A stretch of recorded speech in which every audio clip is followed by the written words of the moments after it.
verse 24. It says, "From there he arose and went to the region of Tyre and Sidon. And he entered a house and wanted no one to know it, but he could not be hidden." Tyre and Sidon. Okay, they're both located on the east coast of the Mediterranean Sea in what is modern-day Lebanon. Jesus is there. You remember, he can't escape the crowds. He gets in a boat to try to escape. They run around the lake and they meet him on the other side. So, here he is in Tyre and Sidon, just about 50 miles northeast from Jesus' location in Capernaum. Okay, this is the farthest, and I want you to note this, this is the farthest recorded distance of travel we have of Jesus. This is the farthest he ever went. And this is the area of this was actually part of the Roman province of Syria, which included all of Palestine. So after this public confrontation with the religious leaders from Jerusalem, Jesus is looking for some peace and quiet, yet could not find any. In verse 25 it says, "For a woman whose young daughter had an unclean spirit heard about him, and she came and fell at his feet. And the woman was a Greek, a Syro-Phoenician," verse 26, Mark 7, "by birth. And she kept asking him to cast out the demon of her daughter." Cast the demon out of her daughter. "Please, Lord, I've heard you do this. Please, Jesus." Jesus travels all this distance and he meets this woman. I want you to know she made known her request. She made known her request. Some of us don't take a lot of time to let our requests be made known to God. As it says in Philippians 4, verse 6 and 7, I'll read it to you. It says, "Be anxious for nothing, but in everything by prayer and supplication with thanksgiving, let your requests be made known to God, and the peace of God, which surpasses all understanding, will guard your heart and your mind through Jesus Christ." Through Jesus Christ. She publicly, this woman, this Syro-Phoenician woman, publicly professes her faith in Jesus as the Messiah. She says, "Son of David." Now, let me ask you another question. Have you ever been in a place, have you ever had someone that you've cared so greatly about and have them be in a bad place? Maybe a mom or a dad, a brother or a sister, a son or a daughter. A husband or wife that was ill, suffering, and you couldn't do anything to help them. It's an awful feeling. Such an awful feeling of helplessness. Like, man, I wish I could help you. If there was anything that I could do, I would do it. The sufferings of this woman's daughter, no doubt, were great. But this vicarious suffering that the mother endured must have been greater still. Seeing her daughter in this place where she would probably give her life for her own little girl, but yet not able to help her. And she comes out and she says, "Jesus, please help me, help me, help me." These vicarious sufferings, and you guys know what I'm talking about. When you had somebody that you love and care about greatly and they're hurting, and they're always, this suffering that we have are always great in proportion to the amount of love that we have in our heart for them. The more we love somebody, the more we hurt when they hurt. How much must have Jesus ultimately suffered, bearing the sins of the world as he hung on the cross for his love for the very people that nailed him to that tree. In Isaiah 53, verse 4, it says, "Surely Jesus, he has borne our griefs and carried our sorrows, yet we esteemed him stricken, smitten by God, and afflicted." So here's this woman. "Lord, help me." But look what it says. Well, actually, I'll read Matthew 15, verse 23. It says, kind of a little insight to this passage, parallel passage here in the Synoptic Gospels. It says, "But he answered her not a word. And his disciples came and urged Jesus, saying, 'Send her away. She keeps crying out after us.'" So here's Jesus, and this woman comes and begs him, like, "Help me, please." And Jesus doesn't even answer her a word. And the disciples, they're like, "Send this lady away. She's really, really bothering us. She's just crying out." Jesus didn't say a word.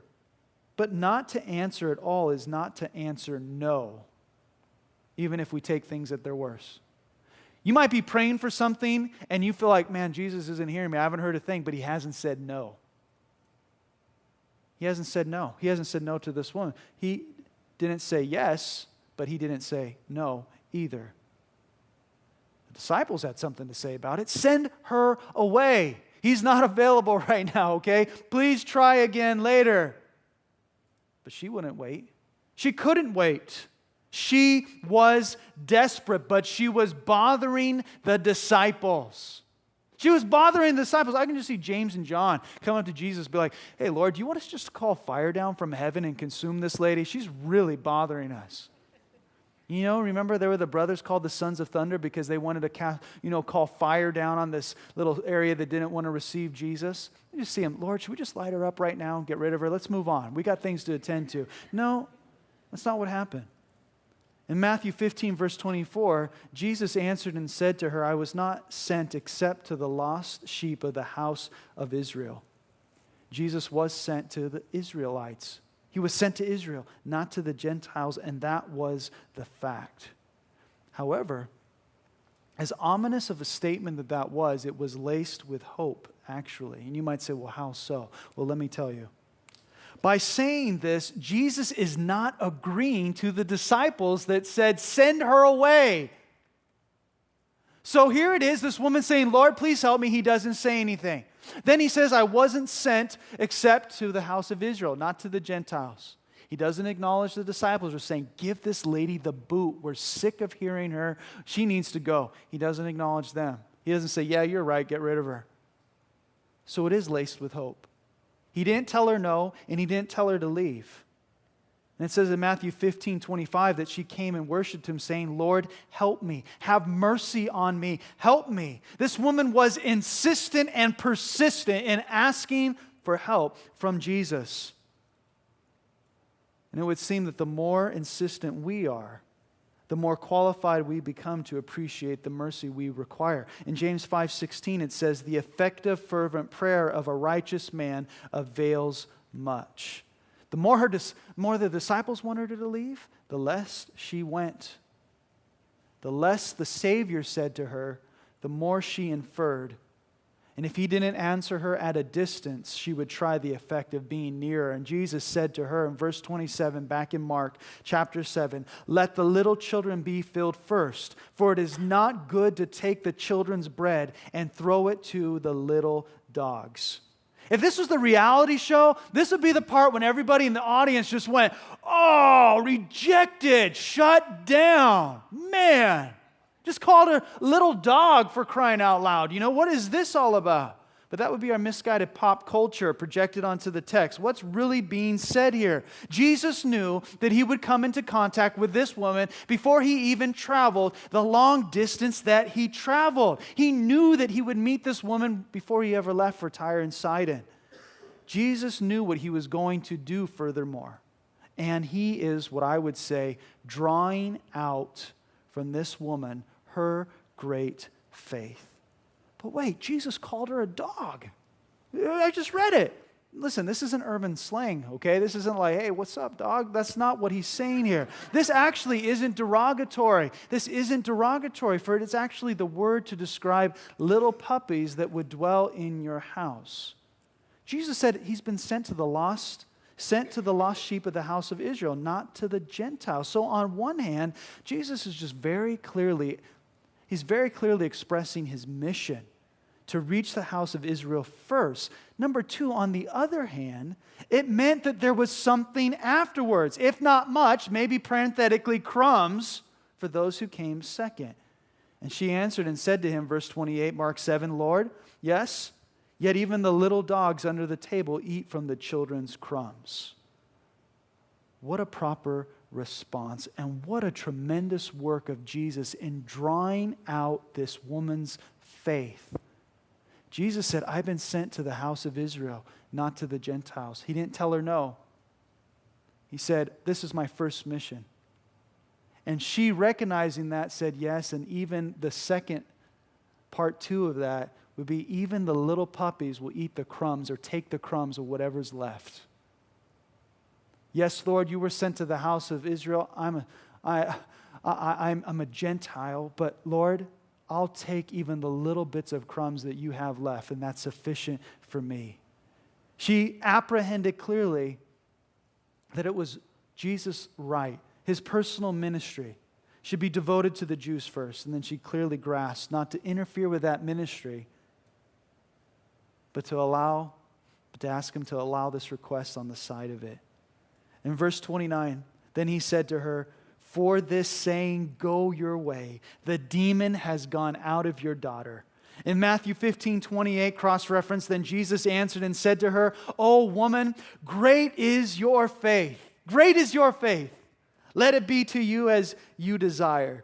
And her daughter was healed from that very hour. Faith is tried. Faith is tried because it's one of the greatest and best of gifts. Its trials are sharper and more severe. And you might even be in that place. You're like, man, I'm crying out to God and I'm not hearing anything. Listen, the Lord's drawing out your faith. He's drawing out your faith. There is no chance or accident in the workings of God. No random chance. No, oh man, sorry, that was the anomaly that God just wasn't prepared for.